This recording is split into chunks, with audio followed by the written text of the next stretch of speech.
Alam niyo na kung sino ang gown designer ko? I would say it's grand and ethereal. Si Myanmar ang kokoronahan mamayang gabi sa Grand Coronation Night? True ba to? Nagbigay ng detalye si CJ Opiaza sa pasabog raw na evening gown na susuotin at ilalaban niya mamayang gabi sa Grand Coronation ng Miss Grand International 2024. Sa Instagram, may binahagi pa ni CJ Opiaza ang kanyang larawan katabi ang isang malaking box na naglalaman ng kanyang evening gown kung saan nakalagay nga sa box ang pangalan ng designer na si Mac Tumang. Sa caption, say pa ni CJ, making his grandest comeback in Thailand tonight. Philippines will shine ethereally. Thank you, Sir Mac Tumang, for allowing me to wear your creation again, and now on an international stage. I am excited for people to see your masterpiece. Nang makapanayam si CJ Opiaza patungkol sa kanyang final evening gown na susuotin at ilalaban nga niya ngayong gabi sa Grand Coronation ng Miss Grand International 2024, say niya abangan raw ito mamayang gabi dahil mas pasabog ang kanyang evening gown kesa sa sinuot niya sa preliminary competition. Say pa ni CJ Opiaza, grand at ethereal daw ang kanyang pasabog na final evening gown mamaya sa Grand Coronation. I don't know if alam niyo na kung sino ang gown designer ko? I would say it's grand and ethereal.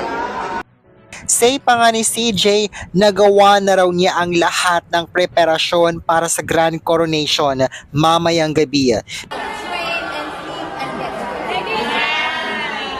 Mahal ko kayo! Mahal ko kayo!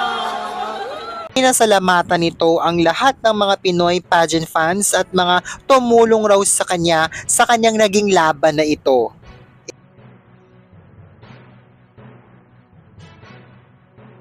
Sa lahat po ng mga Pinoy na tumulong, nagsuporta, nagdasal, you've done everything. I just want to give the credit to all the Filipinos who also helped me. Dagdag pa nga ni CJ Opiaza, gagawin raw niya ang kanyang best mamayang gabi sa Grand Coronation.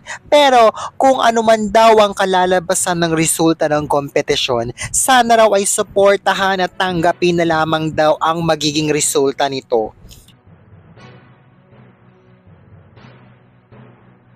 Tulad ko na lagi ko sinasabi, gagawin ko lang yung best ko para sa buong Pilipinas, and whatever the result would be, I hope everyone will just support and accept it. And Samantala, secured na ang spot ni Myanmar sa top 20 semifinals. Sigurado na raw na pasok ito sa top 20.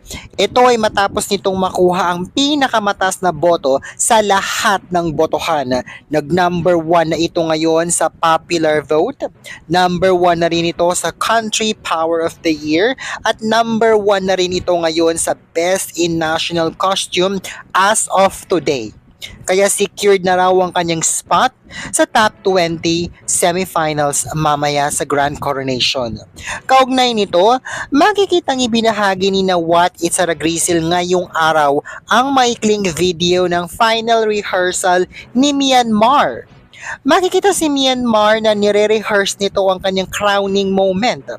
Miss Grand Myanmar!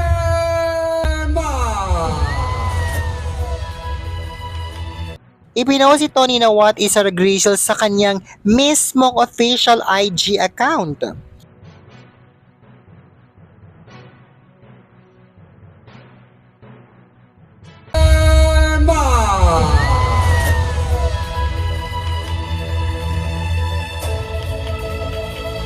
Ano kayang ibig sabihin ng pagpo-post na ito ni Wat sa mismong IG account niya ng video ni Myanmar na nire-rehearse nito ang kanyang crowning moment?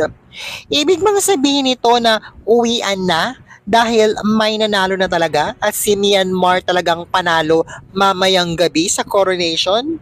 Paano na si CJ Opiaza? Anong say mo?